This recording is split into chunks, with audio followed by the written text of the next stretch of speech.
오늘은 웨스트민스터 신앙고백서 21장 예배와 안식일에 대해서 배우겠습니다. 이 부분은 좀 다룰 부분이 많아서 길게는 한 3주 정도, 제가 뭐 한꺼번에 많이 얘기해봐야 소화하기도 어렵기 때문에 한 3주나 4주 정도 해서 좀 배워보도록 해보겠습니다. 21장 예배와 안식일 우리 같이 보겠습니다. 먼저 읽겠습니다. 본성의 빛은 하나님이 계시다는 것을 보여준다. 그 하나님은 만물에 대하여 통치권과 주권을 행사하신다. 그는 선하시며 만물에게 선을 행하신다. 그러므로 인간은 마음을 다하고 성품을 다하고 힘을 다하여 그를 경외하며 사랑하며 찬양하며 부르며 신뢰하며 그리고 섬겨야 하는 것이다. 아멘, 아멘. 참 옳은 말씀입니다.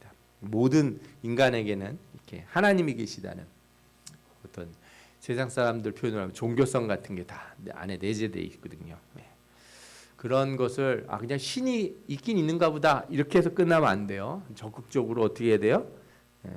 그를 찾고 경외하고 그를 사랑하고 그의 말씀대로 살려고 애를 써야 되는 거죠. 그러니까 그냥 나도 그냥 하나님이 있는 것 같아 이렇게 얘기하는 사람들은 그거는 제가 보기 거짓말쟁이들이에요. 말을 좀 심하게 했나요? 거짓말쟁이라는 게 다른 게 아니에요. 의미 없는 말을 한 거라는 거예요. 의미 없는 말. 하나님이 계신 것 같아. 이거는 의미가 없어요. 하나님이 계시면 거부를 내고서 하나님 앞에 와서 엎드려야지. 어디 그냥 있는 것 같아요. 그러나 난 내 마음대로 살래요. 이렇게 하는 거는 말이 안 되는 거죠. 여호수아 24장 14절을 같이 읽겠습니다. 그러므로 너희는 이제는 여호와를 경외하며 온전함과 진실함으로 그를 섬기라. 너희의 조상들이 강 저쪽과 애굽에서 섬기던 신들을 치워버리고 여호와만 섬기라. 그래서 여러분 뭐 다른 종교도 뭐 있다, 인정할 만하다. 이거는 그 뭐 사회학자들이나 하는 얘기고 우리는 누구만 섬겨야 돼요? 우리는 하나님만 섬겨야 돼요. 그 하나님밖에 없는데 다른 신은 없어요. 다른 신은 없기 때문에 하나님만 섬겨야 되는 줄 믿습니다. 아멘. 계속 읽겠습니다. 그러나 참되신 하나님을 예배하는 합당한 방법은 그 자신이 친히 정해 주셨으므로 그 자신이 계시된 뜻 안에서 한정되어 있다. 이게 정말 중요해요. 하나님이 우리에게 내가 여기 있다 이렇게 얘기를 하고 드러내셨잖아요. 드러내셨 다음에 하나님이 거기서 끝나는 게 아니고 나한테 오려면, 나를 찾으려면, 나에게 예배하려면 이렇게 해야 된다 하고 그 정해 놓으셨다는 거예요. 그러니까 하나님이 계시는데 내 맘대로 하면 안 돼요. 하나님, 나는 하나님 믿어 그러면서 저기 산에 들어가셔가지고 동굴 파고서 촛불 켜놓고 이렇게 빌면서 뭐 목욕제기하고 와서 그렇게 해서 나는 하나님을 섬긴다 이러면은 안 되는 거죠. 그러므로 같이 읽겠습니다. 그러므로 사람들의 상상이나 고안 또는 사단의 지시에 따라 어떤 가견적인 구상을 사용하거나, 가견적인 구상이라는 건 뭐 이제 상상을 해서 모양을 만든다는 뜻이에요. 성경에 규정되어 있지 않는 다른 방법을 따라서는 하나님을 예배할 수가 없다. 하나님께 나아가는 길은 하나님이 정해 놓으셨어요. 하나님이 정하신 방법으로 하나님을 찾아야지 하나님이 정하지 않은 방법으로 자기 멋대로 찾을 수는 없어요. 출애굽기 20장 4장 4절부터 6절이 이제 우리 십계명에 나오는 부분이죠. 너를 위하여 새긴 우상을 만들지 말고 또 위로 하늘에 있는 것이나 아래로 땅에 있는 것이나 땅 아래 물속에 있는 것에 어떤 형상도 만들지 말며, 이 말을 했다고 해서 그럼 저 우주에 있는 걸로 만들면 됩니까? 그런 상상을 하시면 안 돼요. 이게 참 놀라운 건데 하나님은 하나님이 이렇게 말씀하신 것 이외의 것으로는 상상하지 마십시오. 그리고 그 말씀하셨을 때도 그 말씀하신 그 본질을 따져서 생각하셔야 돼요. 하나님의 오른손이 나를 이렇게 안으시고 뭐 아니면 그죠? 그의 눈이 나를 지켜보시고 그의 얼굴빛을 비춰주신다. 뭐 이랬을 때 하나님 얼굴에 점이 있을까? 뭐 하나님의 쌍꺼풀이 있을까? 하나님의 오른손은 뭐 힘이 세신가? 왼손잡이는 아니신가? 이런 거는 이렇게 의미를 못 찾고 엉뚱한 걸 하는 거예요. 제가 주일학교 아이들을 가리키다 보면요, 제가 아이들 요즘 이렇게 주의를 주는 게 있어요. 대화를 하는데 무의미한 말을 막 해요. 전혀 이 대화의 본질하고는 상관도 없는 말을 자꾸 해요. 대답을. 그러지 말라고 주의를 주거든요. 그게 우리가 하나님을 대할 때 우리 안에 그런 게 들어올 때가 있어요. 기도할 때도 그렇고 성경 읽을 때도 조심해야 되는 게 머릿속에 자꾸 이상한 생각들이 획획 지나가면서 성경을 읽다가 어느 순간에 딴 생각을 하고 있는 거예요. 막 읽다가 혼자서 상상의 나래를 피고 있거나 기도하다가도 그런 분들이 있어요. 위험해요. 이거. 조심해야 돼. 그러니까 이 말씀에 의미하는 바는 거예요. 이게 하늘에 있는 거니까 새, 물고기, 뭐 짐승 이런 모양이 아니라 너희가 상상할 수 있는 어떤 것으로 상상하지 말아야 해요. 하나님은 그래서 어떤 분이에요? 상상할 수 없는 분이에요. 아멘. 우리의 생각을 항상 초월하신 분이다. 아멘. 그리고 그것들에게 절하지 말며 그것들을 섬기지 말라. 그렇게 만들어 놓고 섬기면 내가 상상한 걸 섬기는 꼴이 되잖아요. 안 되는 거죠. 나 내 하나님 여호와는 질투하는 하나님인즉 나를 미워하는 자의 죄를 갚되 아버지로부터 아들에게로 3, 4대까지 이르게 하거니와 나를 사랑하고 내 계명을 지키는 자에게는 1000대까지 은혜를 베푸느니라. 아멘. 이것도 그래서 3, 4대라고 그러니까 정확히 3, 4대라는 게 어떤 건가요? 3.5대? 그러면은 저 증손자의 이런 의미가 아니라는 거예요. 하나님이 진노하실 땐 짧게 하시고 복을 주실 때는 어떻다고요? 길게 복을 주신다는 거예요. 오래 기억하신다는 거예요. 그죠? 그러니까 우리가 하나님 앞에 구할 때는 뭘 가지고 구하면 돼요? 아주 옛날 것도 하나님이 축복을 주시겠다고 약속한 게 있거든. 어떻게 해야 돼요? 그거를 꼭 붙들으세요. 아주 오래된 거라서 다 잊어버리지 않았을까 그렇게 생각하지 마시고 그걸 붙드세요. 하나님이 진노하신다고 그럴 때 그래요. 제가 맞아도 쌉니다. 때려보십시오. 이러지 마시고 하나님 질투하시고 이렇게 진노하시더라도 짧게 하시고 복을 주실 때 길게 하신다고 하지 않았습니까? 제가 잘못했습니다. 그러나 짧게 주실 줄 믿습니다. 이렇게 기도하시라고요. 아멘. 예. 자, 예배에 대해서 같이 읽겠습니다. 종교적 예배는 성부와 성자와 성령 하나님께 드려야 하며 예배는 삼위일체 하나님께 드리는 거죠. 또한 오직 그에게만 드려야 한다. 천사나 성자들이나 다른 어떤 피조물에게도 드려서는 안 된다. 천사 숭배 뭐 아니면 무슨 어떤 성자 그러니까 뭐 베드로든지 아니면 뭐 그저 순교자 이름 돼가지고 그 캐톨릭에서 그런 거 가끔 하잖아요. 그런 거 안 된다는 거예요. 그런 거는 있을 수가 없어요. 그리고 아담의 타락 이후로는 중보가 없이 드릴 수가 없고 또한 다만 그리스도 이외에 어떤 다른 중보로도 드릴 수가 없다. 네. 예배는 하나님께 드리는데 누굴 통해서 하나님 앞에 나아가요? 예수 그리스도를 통해서. 한번 우리가 나중에 히브리서를 좀 깊이 좀 읽을 필요가 있어요. 히브리서를 보면 우리가 어떻게 하나님 앞에 나아갈 수 있는지, 그죠? 예수 그리스도가 그의 피로 우리를 이렇게 감싸서 우리로 하여금 담대히 하나님 앞으로 나아가게 하는 거예요. 그러니까 하나님이 보시기엔 우리가 죄인이 아니라 누구예요? 예수 그리스도의 피로 씻음 받은 자가 되는 거죠. 이게 우리가 예배 자리에 나올 때 똑같습니다. 예수 그리스도의 보혈 피가 없이 드리는 예배는 예배를 보는 거죠. 그냥 보는 거, 관람. 예수 그리스도의 보혈의 피와 함께 우리 자신이 드려져야 되는 거거든요. 아멘. 디모데전서 2장 5절 읽어볼까요? 하나님은 한 분이시요 또 하나님과 사람 사이의 중보자도 한 분이시니 곧 사람이신 그리스도 예수라. 아멘. 3절도 읽겠습니다. 감사함으로 드리는 기도는 종교적 예배의 한 특별한 요소로서 하나님께서 모든 사람에게 요구하신다. 기도가 연락받도록 하기 위해서는 성자의 이름으로 성령의 도우심을 받아 하나님의 뜻을 따라서 사려본벌과 경외심과 겸손과 열심과 믿음과 사랑과 인내를 가지고 하되 만일 소리를 내어 하는 경우에는 알 수 있는 말로 해야 된다. 그렇죠? 예배 안에서 드려지는 기도, 공적 기도를 얘기하는 거예요. 제가 이렇게 오늘도 어떤 모임에 가서 기도를 하는 시간이 있었는데 대표 기도하시는 분이 좀 아실만한 분인데 그렇게 좀 이렇게 별로 좋은 방법이 아닌 기도를 좀 하시더라고요. 예. 그냥 개인적인 얘기들을 막 이 공적 예배 때 대표 기도자인데 막 하셔서 좀 불편하더라고. 많은 분들이 다들 그냥 조용히 가만히 계시고 그냥 넘어가긴 했는데 이런 게 사실은 좀 배워야 될 부분이에요. 아무리 내가 옳다고 생각해도요, 여러분들 내 얘기를 하는 시간이 기도 시간이 아니에요.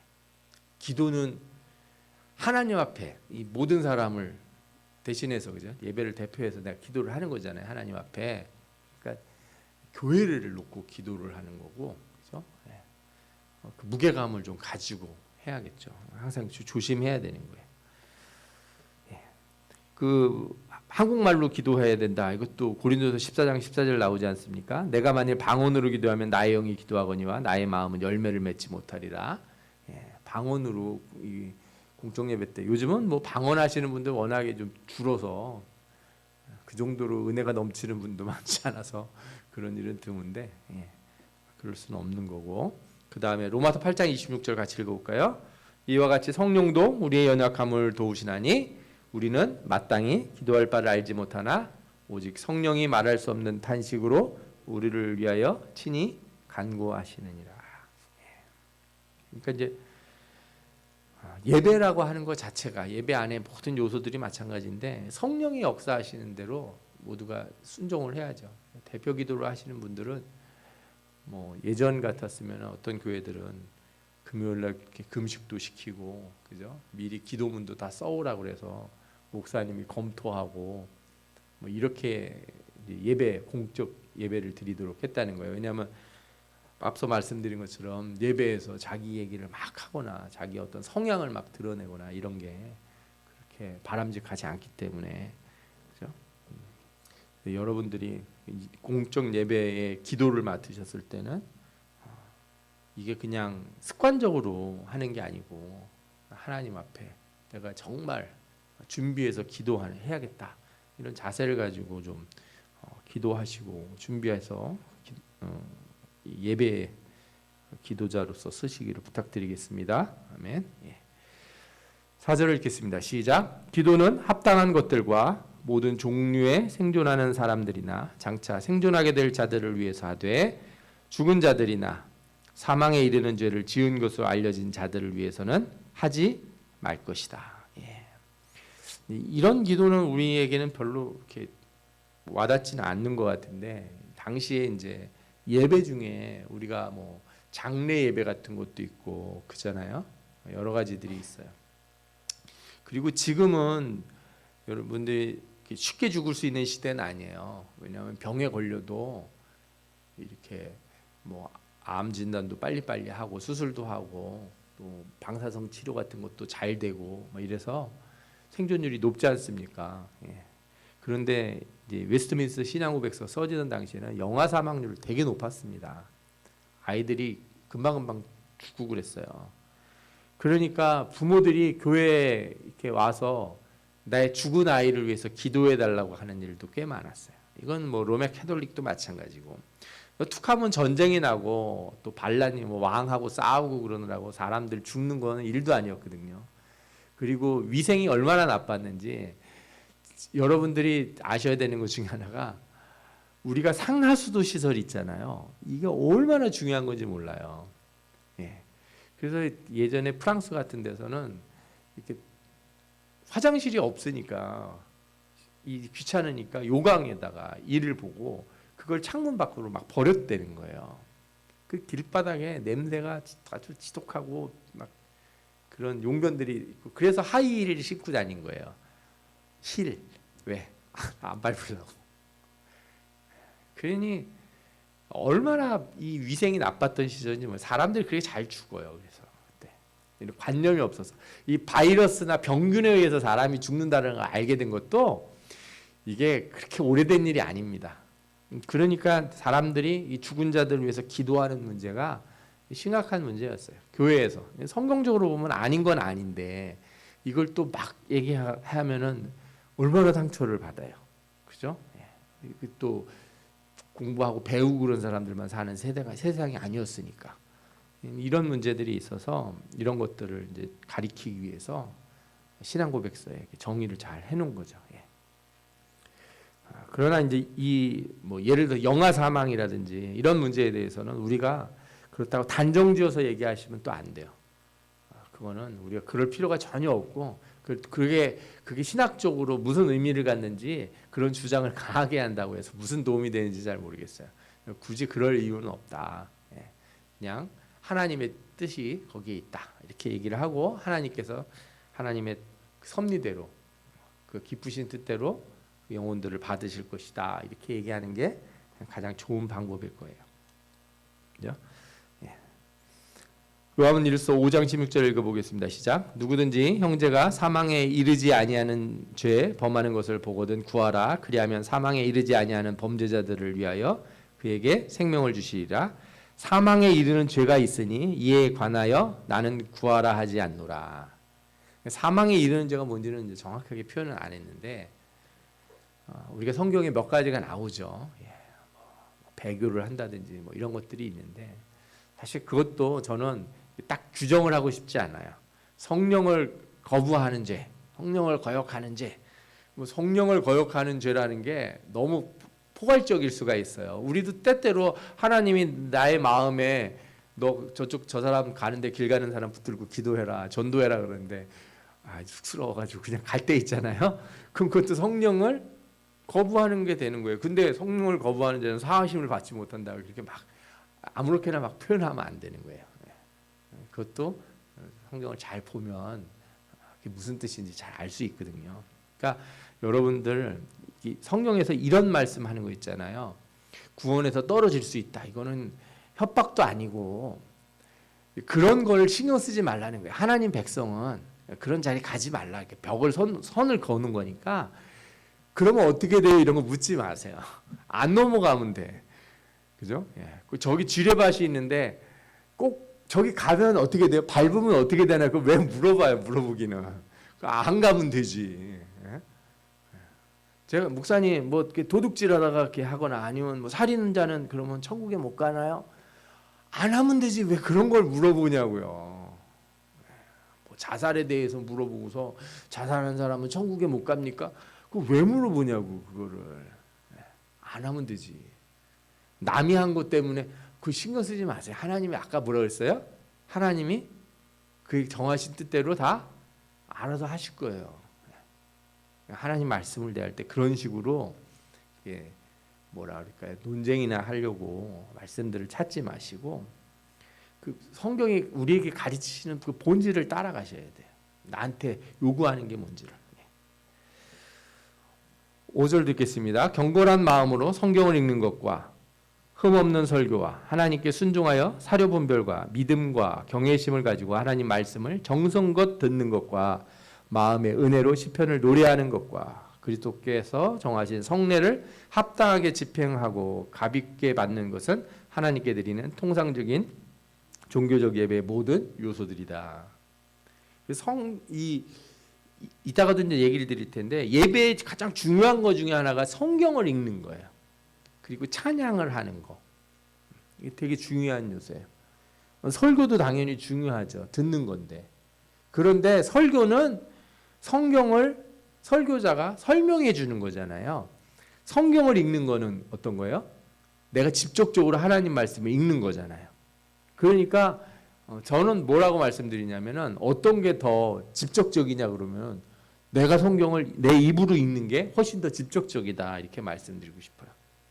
필요에 따라서 설교를 들으면서 내가 이해할 수 있고 깨달을 수 있어서 좋은데 수동적으로 앉아서 설교를 듣는 것이 다라고 생각하시면 안 되고 예배는 내가 참여해야 되는 거예요.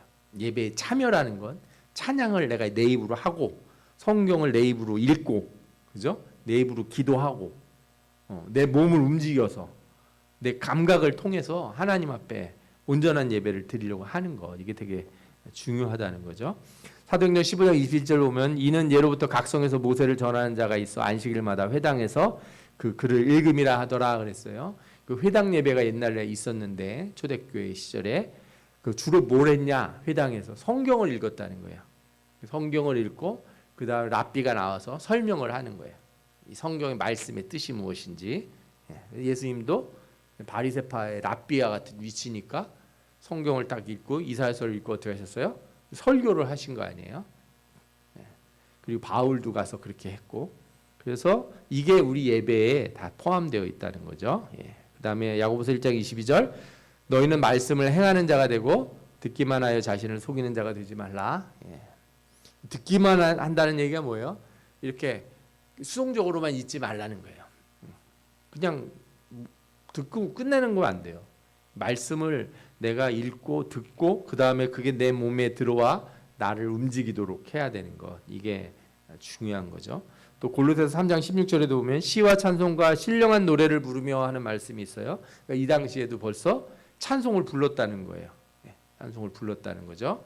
그러니까 이런 것들이 다 예배 요소로 들어가죠. 또 읽겠습니다. 그것들 외에도 종교적 맹세와 서원과 엄숙한 금식과 특별한 경우에 드리는 감사 등은 몇 차례 적당한 시기에 거룩하고 종교적 방식으로 실시할 것이다. 그러니까 이건 예배에 특별한 요소들이 들어갈 수 있는데 그 중에는 서원도 있고 뭐 맹세도 할 수 있고 종교적 금식도 할 수 있고 그렇다는 거예요. 신명기 6장 13절에 보면 뭐라고 나와요? 내 하나님 여호와를 경외하며 그를 섬기며 그의 이름으로 맹세할 것이니라. 아멘. 네, 예배 시간에 말씀을 듣고 결단하는 거. 누구의 이름으로요? 하나님의 이름으로. 결단하시라는 거죠. 그러니까 마음에 내가 말씀을 듣다가 이런 생각이 들었다. 내가 앞으로 이렇게 해야겠다. 이거는 그냥 지나가는 생각이 아니라고 보셔야 돼요. 그런 게 마음에 오거든 나중에 돌아가서 나한테 유리한 쪽으로 다시 정리해서 해석해가지고 쉬운 것만 하고 어려운 건 안 하고 그러지 마시고 그런 마음이 들어올 때 내가 하나님 앞에서 한 것 아닌가 이렇게 진지하게 고민하시고 결단한 대로 행하시기를 바랍니다. 아멘. 또 서원하고 갚지 아니하는 것보다 서원하지 아니하는 것이 더 낫다 이런 말씀도 있지 않습니까? 내 입으로 내 육체가 범죄하게 하지 말라. 하나님 앞에 이렇게 서원한 거는 반드시 지켜라 이런 말씀도 성경에 있으니까 이런 요소들이 예배에 다 들어가는 요소다 이렇게 보시면 되겠어요. 오늘은 예배를 여러 가지로 제가 말씀드릴 수 있는데 가장 기본적인 예전적 예배를 먼저 말씀드릴게요. 예전적인 예배. 그리고 그 예전적 예배로서의 예배의 사중 구조가 있어요. 그러니까 지금 예배의 형식은 어떻게 생겨났는지 궁금하잖아요. 이제 그런 걸 좀 중심으로 먼저 말씀을 드릴게요.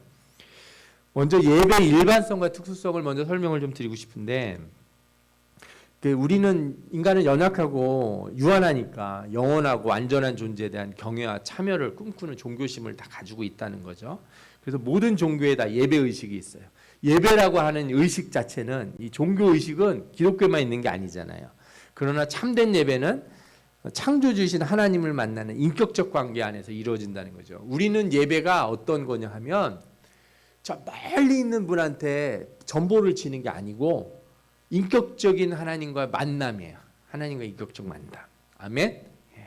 그걸 지향해야 되는 거예요. 예배는 하나님이 백성이 가지는 의무이자 권리고 또 공식적으로 하나님과의 만남이자 축복이 약속된 시간과 공간이에요. 이 두 가지가 되게 중요해요. 시간과 공간이 다 중요한 거예요. 그러니까 예배라고 하는 게 공식적으로 기본적인 어떤 시간과 공간이라는 게 정의가 되어 있다는 거죠.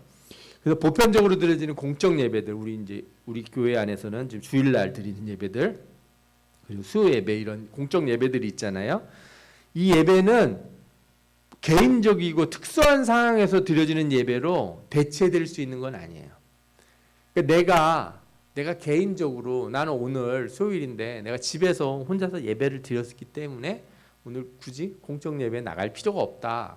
주일날 그렇게 선언하실 수 없어요. 내가 주일날 내가 이렇게 예배를 드렸으니까.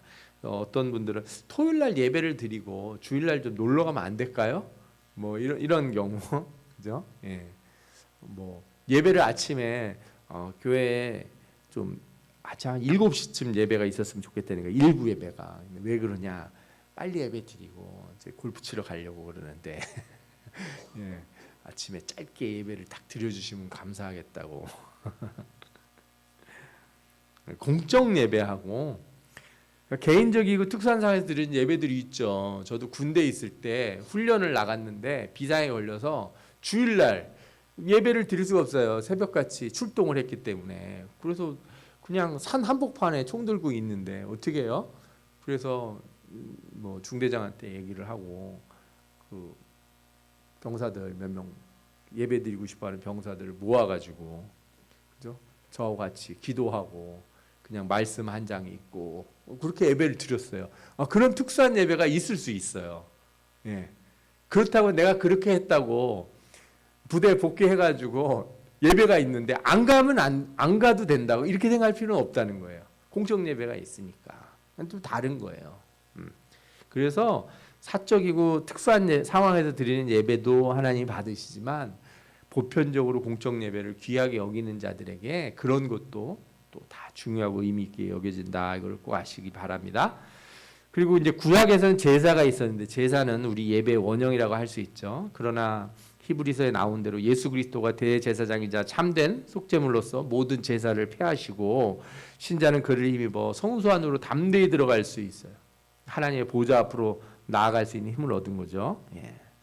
그래서 히브리서에 보면은 이거를 아주 길게 여러 가지로 설명을 해주셨어요. 한 절을 읽겠습니다. 우리가 이 소망을 가지고 있는 것은 영혼의 닷 같아서 튼튼하고 견고하여 휘장 안에 들어가나니 그리고 그리로 앞서가신 예수께서 멜기세덱의 반차를 따라 영원히 대제사장이 되어 우리를 위하여 들어가셨느니라. 아멘. 이제 제사라고 하는 게 예배 원형이라는 거예요. 그러나 뭐는 없다고요? 희생의 제사가 없는 거예요. 그러니까 예배를 제사라고 부르셔도 되는데 구약의 제사적인 성격이 예배에 있냐 이렇게 물어보면 있긴 있다 이렇게 얘기할 수 있어요. 그러나 똑같다고 얘기하면 돼요, 안 돼요? 안 돼요. 그러면 우리가 드리는 헌금은 제물인가요? 아니에요. 죄를 속죄하는 제물 같은 게 아니에요. 예, 감사예요, 감사. 예. 그러니까 그래서 나중에도 보면은 예배 순서에 우리가 회개를 하고 회개에 대한 선포를 누가 하냐 하면은 집례자가 하는 거예요. 집례자가 선포를 하는데 집례자가 무슨 권한으로 선포하냐? 그 집례자의 권한이 아니라 하나님이 여러분들의 죄를 다 사하셨다 이렇게 얘기를 하는 거예요. 자범죄를 회개하고 하나님이 다 사하셨습니다 이렇게 선언해 준다고요. 근데 그거를 되게 어색해 하시는 분들이 있는데 뭐 그럴 필요는 없어요. 이거는 예수 그리스도가 이미 하신 거를 다시금 말씀드리는 거니까. 자, 초대교회 때는 그래서 이제 예배를 어떻게 드렸냐? 초대교회는 이제 회당 예배와 다락방 예배라고 소위 부르는 것들이 있었어요. 회당 예배는 바벨론 포로기 이후에 회당에서 드려진 거죠. 그때는 주로 뭐랬냐? 쉐마는 뭐예요? 들으라 이스라엘. 그래서 신명기에 나오는 구절을 외우는 거예요. 쉐마를 암송하고 그다음에 기도도 하고 시편 찬송. 그러니까 이때는 뭐 4분의 4박자 또 우리 마디 같은 거 있잖아요. 그다음에 여러분들 찬송가 보면 뭐 이렇게 꼬부랑 막 그려져 있는 거 있죠. 콩나물들. 이런 게 전혀 없었어요. 그래서 한 중세시대만 가도 못 불러요, 여러분들이 찬송을. 이런 지금처럼 아름다운 곡은 있지도 않았어요. 저도 한번 불러봤는데 못 따라 부르겠어요. 도대체 어디서 숨을 쉬어야 되는지도 모르겠고 박자가 어디서 끝나는지도 모르겠고 너무 이상해요. 근데 2000년 3000년 전에는 어땠냐? 그냥 읊조리는 거에 가까워요. 읊조리는 거에. 네. 그런 거에 가깝다. 우리나라도 보면은 옛날에 뭐가 있었어요? 창이 있잖아요. 창. 심청전 홍부가 이런 거 같은 거. 그죠? 이야기에 대충 음을 붙이잖아요. 비슷한 식이라고 생각하셔도 될 거예요. 나라마다 다 특징이 있으니까. 그런 시편 찬송이 있었고 율법과 선지서를 낭독하고 설교를 했다. 해석을 했다고 말할 수 있죠. 그래서 랍비가 하는 거예요. 이거를. 회당은 유대인이 사는 곳에 있으면 다 만들어졌고 안식일에 드려지는 회당 예배는 회당장과 랍비가 예배를 이끌어갔어요. 그러니까 회당장이라고 하는 사람은 유대인 커뮤니티, 유대인 공동체의 장로 같은 사람이다 이렇게 생각하시면 돼요. 그리고 다락방 예배는 이제 예수님이 승천하신 이후에 제자들이 모여서 기도하면서부터 시작되는데 이때는 주로 뭘 했냐면 구약을 통한 예수 그리스도를 증거하거나 그리고 예수님의 말씀을 들었던 사도들이 옛날에 예수님이 이런 얘기를 하셨어 하는 걸 막 전해주는 거예요.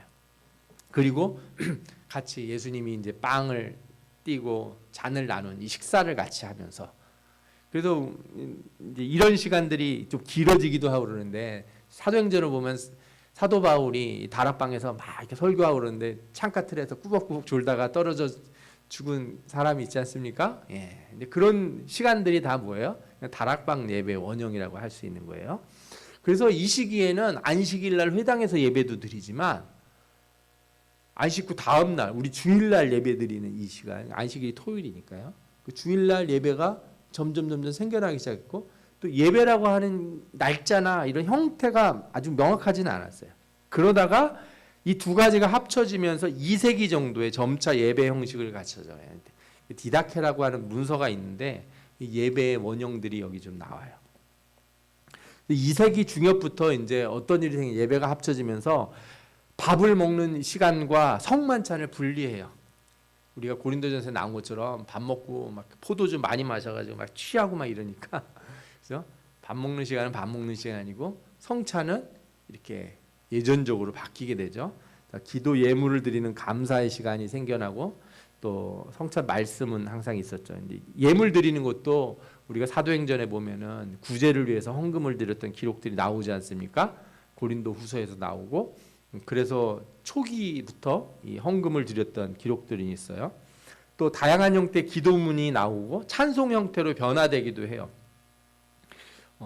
기도문을 만들어주는 이유는 하나예요. 글을 못 읽으니까 아니 가르쳐주는 거예요. 우리 주일학교 어린이들도 주기도문 이렇게 외우라고 그러면 잘 못 외우는데 노래로 부르라고 하면 다 불러요.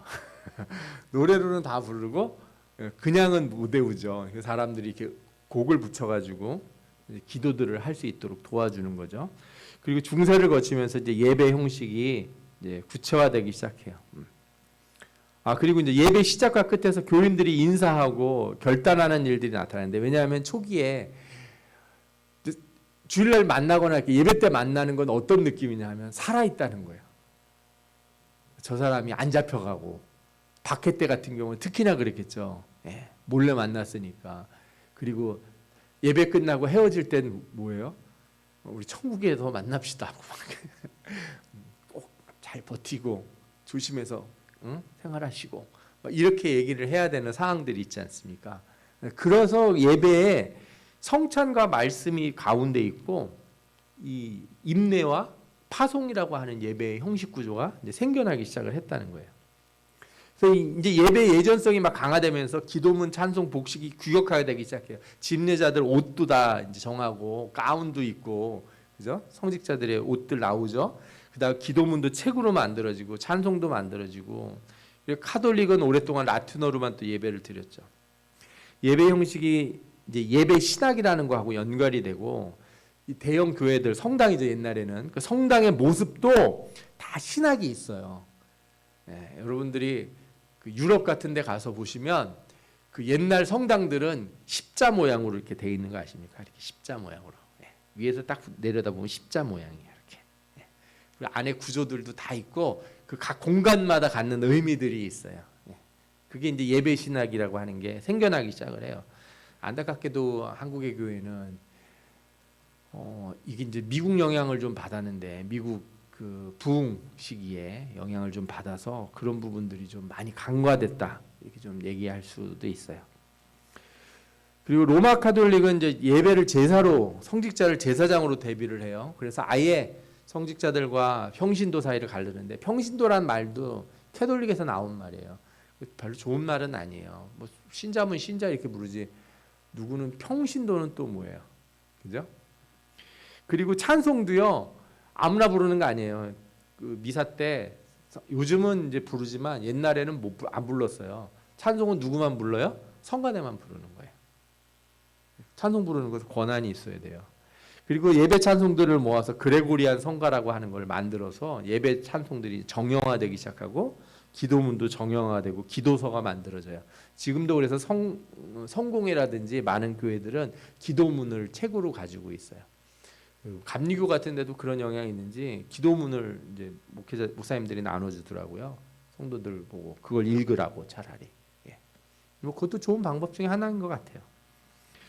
예배 사중구조 중에 첫 번째가 임내전인데 예배하는 자들이 모여서 서로 인사하는 것을 시작하는 거죠. 그러면은 여러분들한테 이제 제가 사회자가 이렇게 얘기하는 거예요. 집내자가 예배에 오시는 것들을 환영합니다. 그러면 여러분들이 그 사제에게 원래 이제 옛날엔 사제였죠.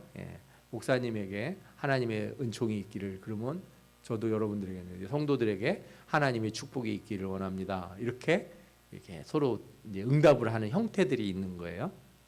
우리는 잘 안 하죠. 그렇게 하는 교회들이 있다는 거예요. 그리고 이제 예전적 예배를 드릴 때는 점등 이렇게 촛불을 붙이는 것도 있어요. 원래 사순절에도 그렇고 지금 대림절이잖아요. 대림절에도 촛불 붙이는 게 있습니다. 그래서 예전적 예배를 좀 강조하는 감리교라든가 이런 데는 아직도 촛불 붙이는 순서들 같은 게 다 있는 데들도 있어요. 그리고 어떤 교회들은 목사님하고 성가대가 같이 쭉 들어와서 목사님이 서고 성가대가 자리에 착석하고 그때 들어올 때 모든 성도들이 일어났다가 앉기도 하고 하는 예배 형태가 있는 거죠. 그리고 이제 아까 문답하고서 회개하는 그 기도문을 읽고 죄의 용서를 선포하고, 그 다음에 이제 이 자비송과 대영광송이라는 게 있었어요. 우리는 이거 거의 없고 맨 앞에 있는 찬송가 맨 앞에 보면은 우리 뭐 만복의 근원 하나님 이런 찬송들이 있지 않습니까? 성가대가 주로 첫 송으로 막 부르던 곡들 있죠. 그런 곡들만 남아 있는데 성부 성자와 성령 뭐 이런 곡들, 그런 곡 있기 전에 이런 자비송과 대영광송 이런 곡들이 있어요. 이게 그레고리안 성가의 틀이 있는데 이게 오랫동안 예배를 했어요. 이걸 얘기를 하면 어떤 분들은 이거 캐톨릭에서 하는 거 아니냐 그러는데 무슨 소리입니까? 그 칼빈 종교개혁 이후에도 오랫동안 이런 찬송들을 다 불러왔다가 한국의 교회는 미국 교회 영향으로 복음성가 이거 그죠? 우리 찬송가에 나와 있는 상당수 찬송은 1800년도에서 1900년도에 만들어진 그 복음주의 영향 아래에 있는 미국 복음주의 영향 아래에 있는 찬송들이거든요. 그런 곡들이 좀 사라져 버렸어요. 현대 개신교에서는 주로 이 임내전이 이제 묵도하고 임내송 부르고 교동문과 사도신경 이렇게 정리가 돼 버렸죠. 근데 사실은 이거보다 훨씬 더 복잡하기도 해요. 그 다음에 이제 말씀 예전, 이게 이제 우리가 보통 설교라고 하는데 우리는 본문 읽고 설교 바로 하잖아요. 성가대가 찬송하기도 하고. 그런데 보통은 구약, 신약, 시편을 다 읽었어요. 저는 이거를 좀 하고 싶었는데 그래서 여러분들이 소화를 잘 못하시는 것 같아서 우리는 성서일과를 예배 전에 읽고 찬송을 하고, 원래 이렇게 말씀을 읽고 응답송을 부르고 말씀을 읽고 응답송을 부르고 이렇게 돼 있거든요. 이거를 예배 전에 이렇게 하는 거죠. 사실 그때부터가 예배라고 보시면 돼요. 그때부터가 이미 그때부터 왔을 때부터 예배가 시작이 되는 거죠. 그리고 현대에서는 한국 교회에서는 거의 말씀은 이렇게 많이 안 읽어요. 본문 외의 것을 예배 시간에 따로 읽는 시간이 별로 없고 교동문으로 거의 대치됐다 이렇게 보시면 돼요. 그리고 하나님 말씀을 낭독한 후에 아까 말씀드린 대로 응답송이 있어야 돼요. 아멘으로 아멘의 의미를 가진 찬양들을 부르는데 현대는 다 그걸 누가 가져가냐? 찬양대 가져가요. 다음 주에 한번 이런 찬송의 교회 찬송에 대한 얘기도 좀 드릴게요. 그리고 이제 로마 카톨릭은 설교 비중이 되게 낮았어요. 거의 5분도 설교를 안 하고 그랬는데 요즘은 많이 늘어났죠. 개신교회는 반대로 설교 비중이 너무 커요. 이것도 말씀드린 대로 미국 복음주의 영향이 강해서 부흥회 때 설교를 길게 했었거든요. 그리고 이 영향은 어디서부터 왔냐? 청교도에서부터 왔다고 볼 수 있어요. 청교도들이 설교를 엄청 길게 했습니다. 말씀 중심이어가지고 이런 영향이 우리 한국 교회는 많이 있다. 그래서 유럽에 가셔서 예배를 드리면 개신교 예배를 가서 드리는데도 당황해하시는 분들이 간혹 있어요. 한국인들 예배 말고요. 현지인들 개혁교회들의 예배들이 우리가 보통 예배 드리는 것과 많이 다르다는 걸 느끼고서 이상하다 이렇게 생각하시는 분들도 물론 현대적 예배에서는 그러진 않겠죠. 그 다음에 성만찬인데 이제 성만찬에다 빵과 잔을 나누지 않습니까? 초대교회는 누룩 없는 빵을 사용했는데 그건 유대교 영향이죠. 그러다가 누룩 사용을 하게 됐어요. 소금과 누룩을 좀 넣었죠. 언제나 부스러기가 안 만들어지게 하는 게 중요했어요. 이 예수님의 몸이어서 가루가 떨어지면 안 돼요. 예수님 살이 막 땅바닥에 떨어지면 안 되잖아요. 가루가 안 만들어지도록. 그래서 지금도 로마 가톨릭은 매주 성찬을 하는데 이렇게 동그랗게 생긴 뭐라 그럴까요? 뭐 저 보기엔 뭐라 그래? 뻥튀 같이 생긴 거라 그럴까? 이게 밀떡 같은 게 있어요. 밀가루 이렇게 반죽한 거. 그 동그란 걸 입안에다 이렇게 넣어주잖아요. 전혀 가루가 없는 걸로. 이유가 있는 거예요. 그런데 로마 가톨릭은 9세기경부터 누룩을 사용했어요. 현재는 누룩을 안 사용하는 데는 아르메니아 정교회 여기는만 안 하고 대부분은 누룩을 쓰는 것 같아요. 그리고 로마 가톨릭은 포도주를 사제들에게만 허락하는데 이거 종교개혁 때 엄청 비판을 했어요. 왜 너희들만 잔을 받고 일반 성도들한테 허락을 안 하냐 이걸로. 칼빈은 이 성찬에 대한 걸 아주 중요하게 생각했고요. 자주 했으면 좋겠다 이렇게 권했고, 쯔빙글리는 성찬을 기념으로 받기 때문에 1년에 4번이면 충분하다 그랬어요. 그래서 우리는 칼빈주의인데도 이상하게 쯔빙글리 영향을 받아서 기념설에 가까워졌어요. 그래서 거의 성찬을 좀 안 하는 경향이 있죠. 그 다음에 이제 파송 예전 부분인데, 성만찬 후 예배를 끝내면서 성도들을 삶의 자리로 내보내는 거는 곧 선교사를 파송하는 것과 같다는 거예요. 여러분들 예배 끝나고 인사하고 이렇게 축도하고 이렇게 내보내는 게 뭐예요? 여러분들을 저 늑대 애들이 사는 곳으로 이렇게 보내는 거예요. 가서 어떻게 하라고요? 오늘 말씀을 실천하고 하나님의 뜻을 드러내고 살아라 이렇게 얘기를 하는 거죠. 그래서 공적 예배의 끝은 삶의 예배의 시작인 거예요. 모든 성도들은 새로운 예배의 시작을 해서 결단을 하고 나가는 거죠. 그래서 정확히 보면은 신학적으로 보면 주기도문송을 마지막에 하는 것보다는 원래 사도신경을 마지막에 하는 게 옳다고 생각하시는 분들이 있어요. 왜냐? 사도신경이 내가 이걸 믿습니다. 이렇게 선서를 딱 하고 나는 이 믿음을 지키겠습니다 하고 나가는 건데, 이제 교회 전통적으로 사도신경을 앞에 하고 임내전 때 하고 그랬기 때문에 주기도문송을 저는 하는 게 좋겠다 이렇게 생각을 해서 후반에 우리 교회는 하고 있는 거죠. 예전에 사랑의 교회, 지금도 그런지 모르겠어요. 오카르 목사님 계실 때는 사도 주기도문송을 예배 임내 때 불렀어요. 임내 때. 그 교회는.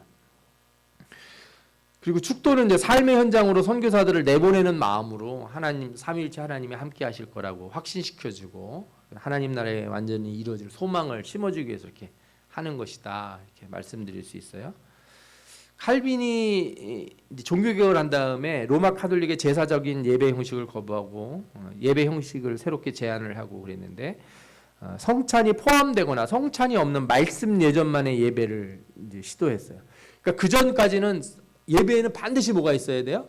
성찬이 있었어야 돼요. 로마 가톨릭은 지금도 모든 예배에는 항상 성찬이 있어요. 그런데 이제 성찬이 없는 예배가 말씀 예전으로만 되는 예배가 나타났죠. 그리고 시편 찬송을 많이 불렀는데 회중이 함께 할 수 있는 노래라고 그러지만 제가 신학교 때 불러보니까 못 부르겠어요. 도대체 어떻게 불러야 되는지 음도 이상하고 조도 그렇고 하여튼 여러분들이 감사해요. 이런 찬송 부르는 거 엄청 우리가 참 은혜롭지 않습니까? 또 하나님의 영광을 선포하고 찬양하고 위대하심을 경배하는 게 그가 추구한 예배의 형식이었어요. 그래서 1573년 스트라스부르크에 독일어 예배 형식이 있었는데 제가 몇 개를 좀 가져와 봤어요. 말씀 예전이 죄를 고백하고 속죄의 말씀을 선언하는 거죠. 침례자가 그 용서의 선언을 하고, 그다음에 시편송, 찬송가 혹은 이 자비송이라고 부르는 거 키릴레이손이라고 부르는 곡이 있어요. 이거나 글로리아 대영광송을 부르는 거죠. 그리고 성령 임재를 위한 기도문을 읽고 시편송을 하고 성경 봉독과 설교를 해요.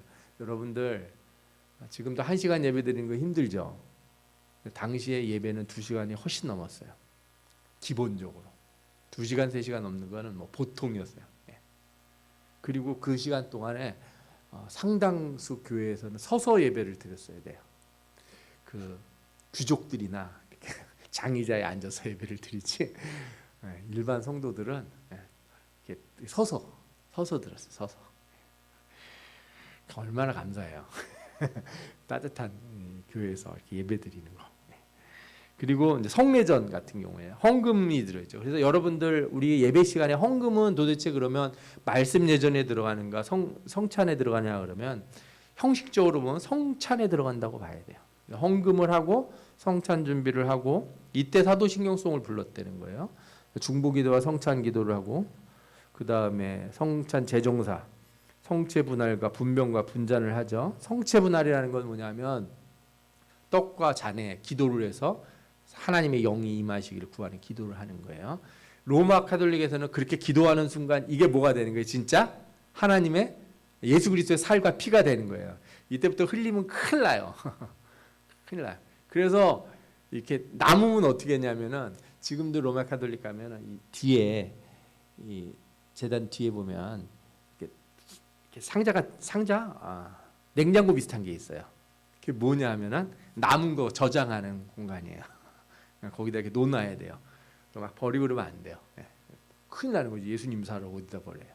아니면 그걸 이제 사제가 먹어야 되는 거예요. 사제가 다 이게 시간이 지나서 못 쓰게 될까봐 다 먹어야 되는 거죠. 그래서 사실 중세 때 사제들이 꽤 취해 있었다는 거 아닙니까? 그거 다 먹어버리더라고. 뭐 하여튼 그런 얘기들도 있고요. 그다음에 성찬 참여 기도하고 아론의 강복 선언이 있는데 우리가 지금 하는 축도는 신약에 나와 있는 축도를 고린도후서인가요? 네, 거기 있는 걸 이용해서 축도를 하죠. 근데 아론의 축도가 따로 있어요. 민수기에 나오는 거. 그래서 이걸 축도로 옛날에 썼다는 거예요. 이걸 읽어서 비슷한 내용인데 그래서 뭐 이걸 하시는 분들도 있는데 지금은 그렇지는 않고 어떤 특별한 예배 형식을 구현하려고 그럴 때 하시는 것 같더라고요. 그 다음에 제가 하나 보여드리고 싶은 게 뭐냐면 이제 라마익스에 나온 예배 모범인데 이거는 뭐냐면은 1982년 라마에서 세계 교회 협의회 우리가 보통 WCC라고 부르죠. 여기서 신앙과 직제위원회가 모여서 교회 통합을 위한 예배 모범을 이제 제시를 했어요. 이게 여러분들이 그냥 WCC를 단편적으로만 이해하시면 안 되고 되게 중요한 일들도 많이 다뤘던 기구였기 때문에 또 요번에 부산에서 한 거는 좋은 평가들을 좀 받은 것 같아요. 전하고 좀 달라진 그런 분들 그 범신론적이고 이상한 것들을 제대로 좀 걸러내고 제대로 우리가 교회 하나의 일치를 위해서 노력해보자 그래서 나름 신학자들에게 좋은 평가를 받았던 것 같아요. 어쨌든 그런 얘기는 나중에 좀 하고요. 이게 왜 중요하냐면 그 140여 개 교파의 모든 예배 순서들이나 이 예배 모범들을 모아가지고 전문가들과 의견을 교환해서 적어도 예수 그리스도를 이렇게 구주로 고백하고 삼위일체 하나님을 믿는 기독교 교회 안에서 예배의 일치성을 가져야 된다 이렇게 본 거죠. 그래서 캐톨릭과 개신교가 대화를 하려면 일단 예배가 같아야죠. 예배 개념이 같아야 되고 이게 순서가 같다는 문제가 아니고요. 예배의 개념이 같아야 된다는 거예요. 예배 신학의 이 공통성이 있어야 된다는 거거든요. 그래서 이거를 오랫동안 연구를 해가지고 모범을 발표를 해요. 그리고 이 라마익스에 나타난 예배 모범은 우리 그 교단들 총회들 있죠. 장로교나 성결교나 감리교나 이런 총회들의 예배 모범에 조금씩 다 반영이 돼 있어요. 그래서 처음에 이제 임내전이 있고요. 개회 예전이죠. 개회 찬송하고 인사하고 죄의 고백, 용서의 선언, 자비의 연도, 영광송을 하거나 교독이나 송영으로 끝나죠. 그다음 말씀 예전이 있고 오늘의 기도, 구약성서, 명상의 시편, 사도서신 봉독, 할렐루야를 영창하고 복음서를 봉독하고 설교를 하고 그다음에 침묵이라고 하는 게 있는데 이게 뭐냐면 우리는 통성기도 막 하지 않습니까? 그런데 말씀을 깊이 묵상하는 그죠? 이런 순서들을 또 갖는 게 있어요. 그다음에 신앙 고백을 하고 내가 이제 선언을 하는 거죠. 말씀대로 살겠다고. 그리고 중보의 기도하는 시간이 있어요. 그리고 이제 성만찬 예전이 있어서 준비 기원과 그다음에 1년의 과정들을 쭉 거치는 거죠. 상당히 길죠. 요것만 따로 해서 예배를 드릴 수도 있겠죠. 이렇게 해가지고 그 파송 예전이 포함되어 있는 상태로 성만찬을 해서 끝내는 걸로 이렇게 돼 있어요. 그래서 이 예배 모범을 토대로 해서 교회들이 이제 각자 이런 구조를 기본적으로 갖도록 이걸 다 지키라는 의미가 아니에요. 이 예배 구조들을 갖도록 예배 예전들을 이렇게 가져가려고 애를 쓰는 거죠. 그래서 이런 예배들을 예전적인 예배들을 추구하는 이유가 있어요. 여러분들이 예배라고 하는 것이 예전적인 예배도 있고 우리가 그런 예배도 추구를 해야 되고 또 현대적으로 열린 예배도 좀 해볼 수 있고 찬양 예배도 드릴 수 있고 그다음 부흥회처럼 우리가 예배도 드릴 수 있잖아요. 그러나 예전적인 예배에 대한 이해가 없으면 이거는 좀 제가 보면 안타까워요. 교회가 그런 예전성이 너무 없어서, 그죠? 예. 자기 어떤 성도들이 은혜라고 하는 걸 뭐라고 생각하냐면 내가 뭔가 어떤 신이 나야 돼요. 내가 어떤 뭔가 이렇게 감정적인 어떤 변화가 있어야 돼. 그렇게 생각을 하는 거예요. 예배는 내가 하나님 앞에 드려지는 시간이고 하나님이 기뻐하셔야 되는데 예배 은혜 받았다는 소리는 뭐예요? 하나님이 기뻐하시는지 잘 모르겠지만 하여튼 내가 기분이 좋아. 그죠? 그것도 조심하셔야 돼요. 성가대가 찬양했는데 오늘 성가대 참 찬송에 은혜 받았다고. 성가대 찬양에 영광 받으셔야 되는 분은 하나님이고, 그래서 저는 그게 불편할 때가 있어요. 어떤 이렇게 연합 예배 갔는데 어느 교회, 큰 교회 성가대가 하여튼 우리 교회 엄청 성가대 잘해요. 막 교수님이 와서 지휘하고 막 해서 엄청 잘해. 성도들이 박수 막 쳐줘요. 그리고 그냥 하나님께 영광의 박수를 드리겠습니다. 또 옆에서 한 말씀 하시죠. 근데 저는 약간 불편할 때가 있어요. 찬송은 하나님 앞에 드려지는 거라. 그래서 어떤 교회는요, 성가대가 교인들을 보고 못 서게 하는 거예요. 다 이렇게 앞을 보도록. 성가대가 나와서 앞을 보고. 이 목사님도 어떻게 해야 돼요? 단에서 내려와서 성가대에 있는 뒷자리로 가요.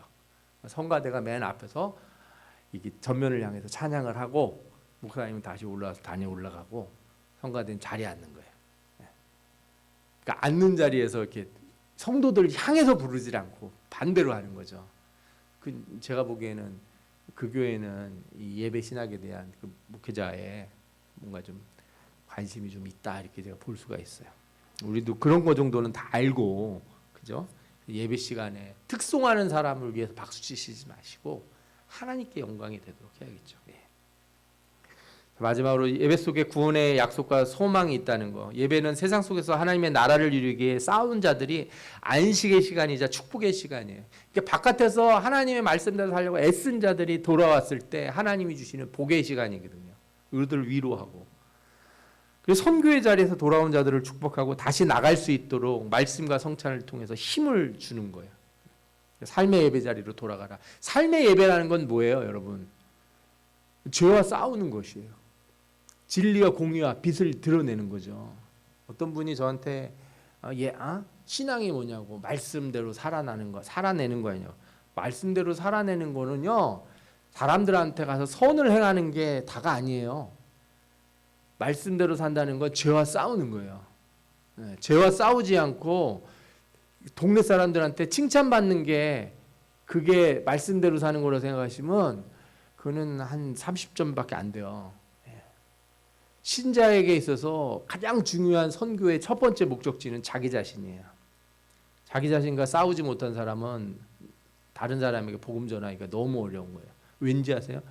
영이라고 하는 건 높은 데서 낮은 데로, 이렇게 은혜는 높은 데서 낮은 데로 흐르는 거예요. 내 영적인 상태가 높을 때 나에게 있는 은혜가 바깥으로 흘러나가는 거지, 낮은 쪽으로. 다른 사람보다 내 영적 상태가 낮으면 내 자리에 있는 은혜를 높은 사람한테 줄 수 없어요. 불가능해요. 옆으로 가지 않아요. 나한테 넘쳐서 절로 가질 않아요. 내가 그들보다 거룩하고 영적으로 더 높아져야지 내 안에 있는 은혜가 흘러나가거든요. 그래서 나하고 먼저 싸워야 되거든요. 이래서 우리가 이 예배에 통해서 그 은혜를 받는 것이고, 그리고 그 예배의 거룩함이라는 건 그 하나님을 만나고 하나님이 주시는 그 거룩함의 은혜를 다시 우리가 습득하는 그 귀한 시간이라는 걸 잊지 마시기 바랍니다. 그래서 예배, 공적 예배, 아까 삶의 예배 순환으로 이루어진다는 것을 말씀드렸고, 예배의 사중구조, 예전성에 대한 것 말씀드렸으니까 짧은 시간에 다 말씀드릴 수는 없을 거예요. 전에 한번 예배에 대한 설명도 드린 적이 있으니까요. 또 그런 것도 참조해 보시면 좋겠고, 그 다음에 말씀 중심 예배가 좋은 점도 우리가 있어요. 이 설교를 오래 하고 그러면 좀 지적으로 깨우치잖아요. 그러나 다른 요소들이 간과되면 안 돼요. 찬양하는 거, 말씀 읽는 거. 여러분들 그래서 예배, 우리 교회에는 특별히 오셔서 성서 일과 하시는 거를 귀하게 생각하시고 같이 참여하시기 바랍니다. 아멘. 그리고 신자의 다양한 삶의 환경을 고려한 예배 형식을 도입하는 것과 함께 예전적인 예배도 우리가 강화를 한다면, 그래서 우리가 찬양 예배, 그리고 예전적인 예배, 또 이렇게 수요 성경 공부, 여러 가지 형태의 예배들에 있어서 우리가 적극적으로 하나님 말씀을 잘 생각하면서 어떻게 하면 은혜를 받고 또 어떻게 하면 하나님께 영광을 돌릴까 항상 고민하는 우리 모두가 되기를 바랍니다. 아멘. 예, 기도하겠습니다.